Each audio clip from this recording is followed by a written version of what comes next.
శ్రీ గురు చరిత్ర అధ్యాయం 32. చిన్ననాటి నుంచి కూడా మాకు జ్ఞానభిక్షాన్ని ఆధ్యాత్మిక జ్ఞానభిక్షను ప్రసాదించినటువంటి మా గురుదేవులైనటువంటి పరమ పూజ్య శ్రీ శ్రీ శ్రీ సుందర చైతన్యానంద వాళ్ళ పాదపద్మాలకు నమస్కారం చేస్తూ ఈ అధ్యాయంలోకి వెళ్తున్నాం మనం. అలాగే బృహస్పతి ఉపదేశించినటువంటి స్త్రీ ధర్మాలు ఏవైతే ఉన్నాయో అవన్నీ కూడా సిద్ధపురుషుడు ఇంకా వివరిస్తున్నాడు అనమాట.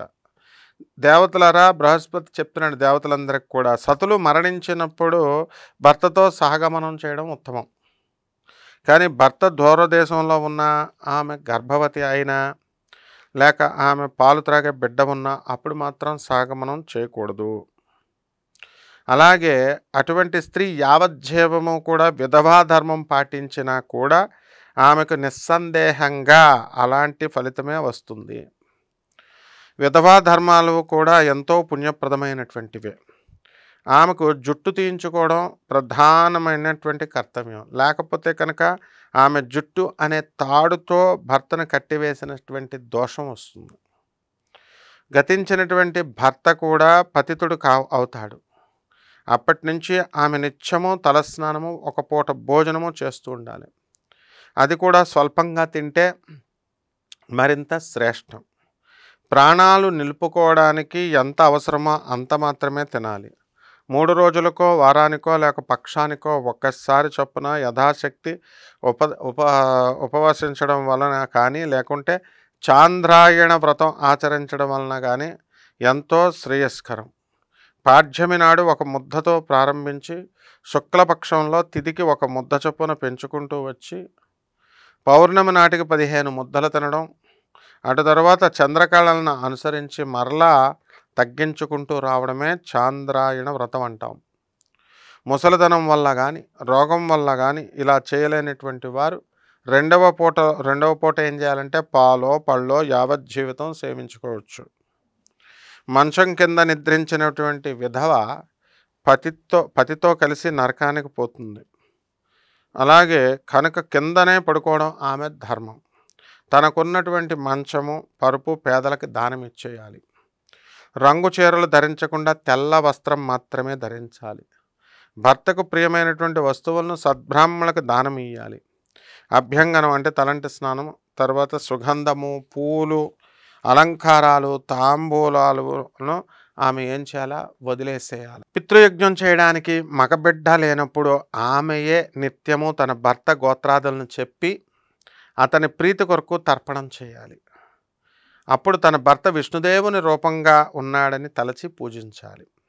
ఆమె కొడుకు ఉన్నప్పుడు అతని అనుమతి తీసుకుని మాత్రమే ఇవన్నీ చేయాలి. ఇలా వారి ఆజ్ఞానుసారం వైశాఖ మాసంలో జలదానము, కార్తీక మాసంలో దీపదానము, మాఘంలో నెయ్యి, నువ్వులు దానం చేయడం ఆమె ధర్మం అన్నమాట. అలాగే వేసవ కాలంలో నీరు దొరకని చోట చలివేంద్రం పెట్టించాలి.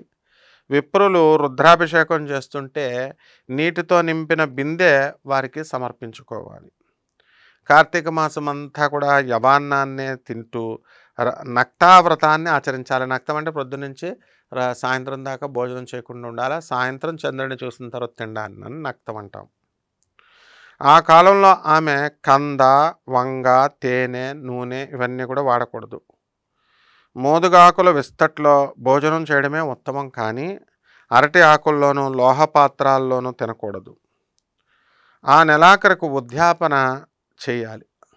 ఆ సమయంలో నేతితో నింపినటువంటి కంచు పాత్ర, బాగా పాలిచ్చే కపిల గోవు, యథాశక్తి బంగారము, దీపమాలిక దానం కనుక ఇస్తే ఎంతో పుణ్యం వస్తుంది. వీటన్నిటిలోకెల్లా దీపదానం శ్రేష్టమైనదనమాట. శివునికి ఏకాదశ రుద్రాభిషేకం, షోడశోపచార పూజ చేసి తన భర్తయ్యే నారాయణుడు అనేటటువంటి భావంతో దీపమాలిక దానమిస్తే పూర్వ పాపం నశించి యశస్సు లభిస్తుంది. మాఘమాసంలో జలమే నారాయణుడు అనేటటువంటి భావంతో స్నానం చేసి శవపూజ, అతిథి సత్కారం ఏమారకుండా చేయాలి.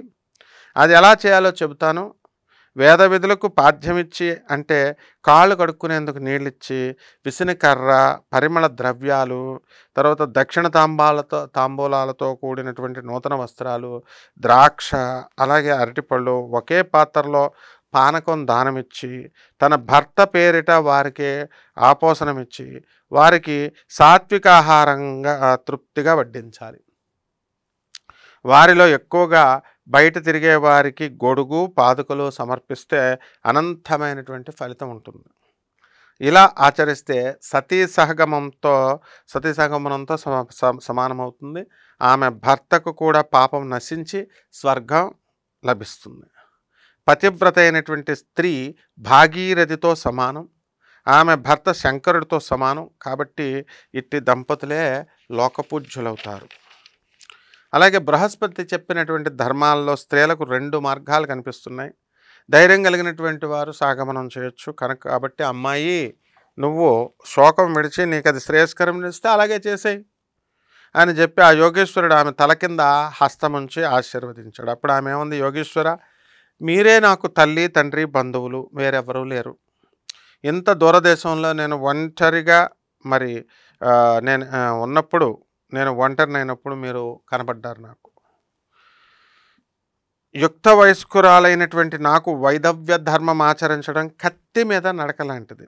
యౌవనము సౌందర్యము గలవారికి ఈ లోకంలో నిందలు తప్పవు.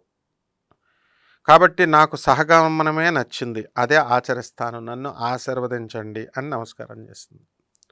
ఆయన ఆశీర్వదించి, తల్లి, త్వరలో నీ భర్తను తప్పక కలుసుకుంటావు. నువ్వు ఇంత దూరం గురుదర్శనం కోసం వచ్చావు, కానీ విధివశాన జరగరానిది జరిగిపోయింది. కాబట్టి ఇప్పుడు సంగమానికి వెళ్ళి శ్రీగురుని దర్శించి వచ్చి అటు తర్వాత కర్తవ్యాన్ని నిర్వచించు అని చెప్పి ఆ యోగీశ్వరుడు శవం తలపై భస్మముంచి ఆమెకు 4 రుద్రాక్షలిచ్చి తర్వాత వీటిలో 2 అతని మెడలోనూ చెవులకు 1 కట్టి రుద్ర సూక్తాలతో గురుపాదాలకు అభిషేకించినటువంటి తీర్థాన్ని తెచ్చి ఆ శవంపై చల్లు. అప్పుడు సువాసనలకు వేద విప్రులకు యథాశక్తి దానమిచ్చి తర్వాత సాగమనం చేయవచ్చు అని చెప్పి వెళ్ళిపోయాడు. అప్పుడు సావిత్రి ఏం చేసింది, అక్కడ వేద పండితులందరినీ పిలిపించి ప్రాయశ్చిత్తాలు చేయించి స్నానం చేసి పసుపు పారాణి కుంకుమలతో అలంకరించుకొని శవాన్ని నది వద్దకు మోయించుకుపోయింది.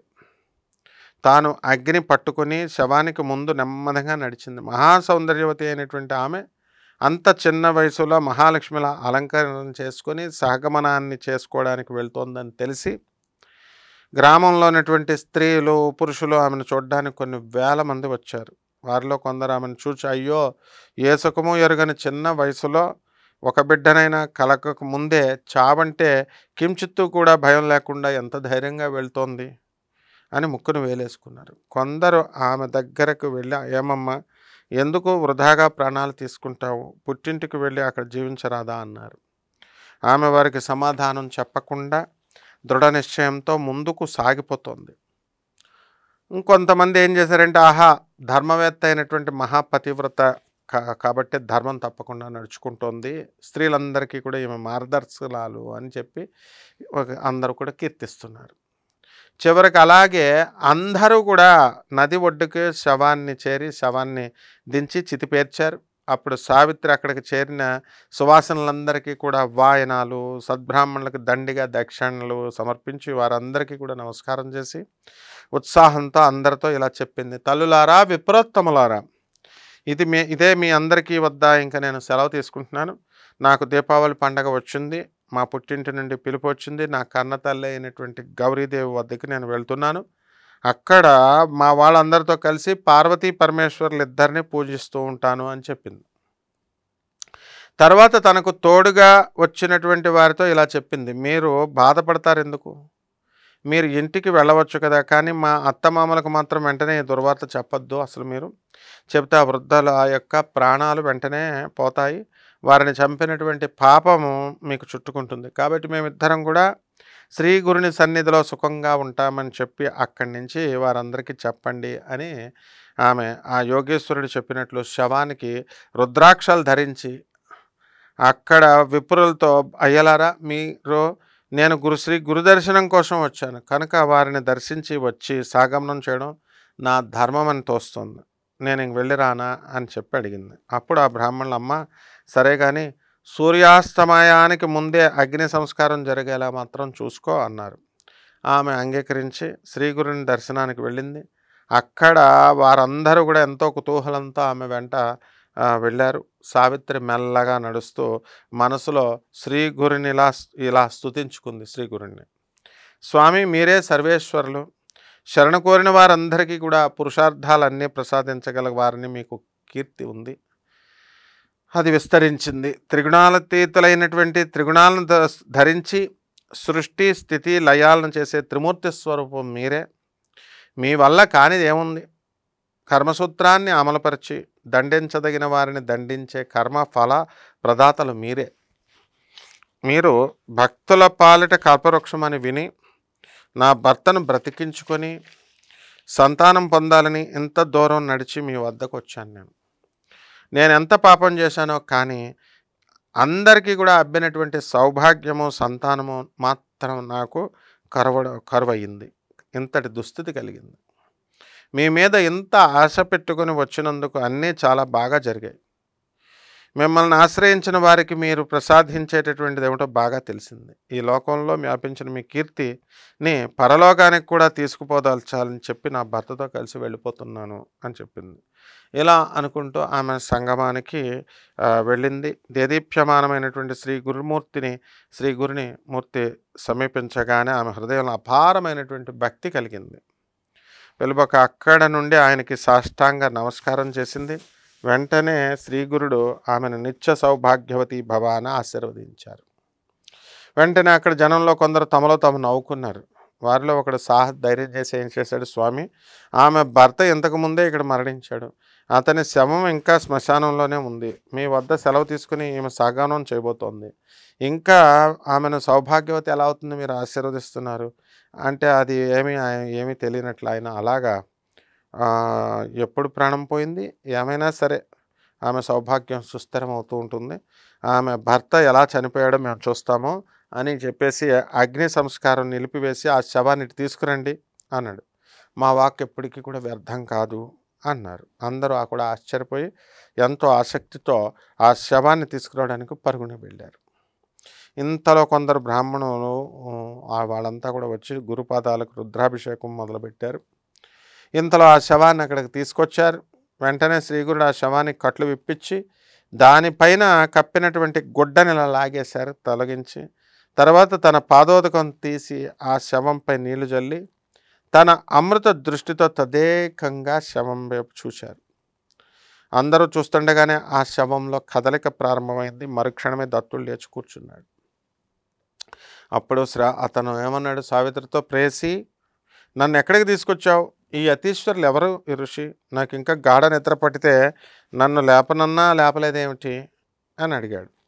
సావిత్రి ఆనంద బాష్పాలు రాలుస్తూ జరిగిందంతా చెప్పి, మన పాలిట పరమేశ్వరులైన ప్రాణదాత శ్రీగురుడే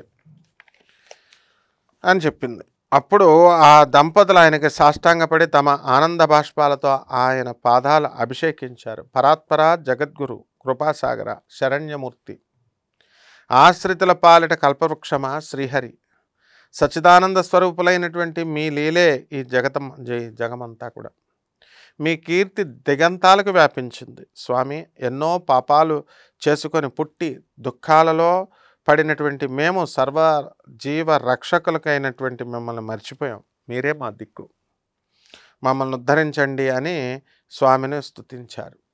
శ్రీగురుడు వారిని ఆశీర్వదించి సిరి సంపదలు దీర్ఘాయువు కలిగి అష్టపుత్రులను కనండి అని, మీ దుష్కర్మలన్నీ కూడా తీరిపోతాయి అన్నారు.